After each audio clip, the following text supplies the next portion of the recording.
नमस्कार, मी doctor Jagdish Hiremath, cardiologist. आपल्या भेटीस येत आहे 15 जून शनिवार संध्याकाळी 6 वाजता अण्णाभाऊ साठे ऑडिटोरियममध्ये, पुणे सातारा रोड इथे.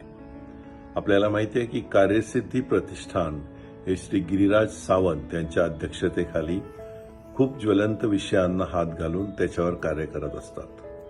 यावेळचा त्यांचा विषय आहे सडन कार्डियाक डेथ किंवा हार्ट अटॅकशी संबंधित भाषणं. यामध्ये आपण हार्ट अटॅक म्हणजे काय, तो कसा टाळावा आणि सडन कार्डियाक डेथ झाल्यास आपण काय करावं, प्रथमोपचार म्हणून काय असावं, CPR म्हणजे काय, या विषयाची माहिती घेणार आहोत. या अशा कार्यक्रमाबद्दल खूप उत्सुकता असावी, असते आणि आपण सगळेजण मिळून एक वेगळ्या प्रकारचं प्रबोधन या ठिकाणी करणार आहोत. त्यामुळे भेटूयात शनिवारी संध्याकाळी 6 वाजता अण्णाभाऊ साठे ऑडिटोरियम. नमस्कार.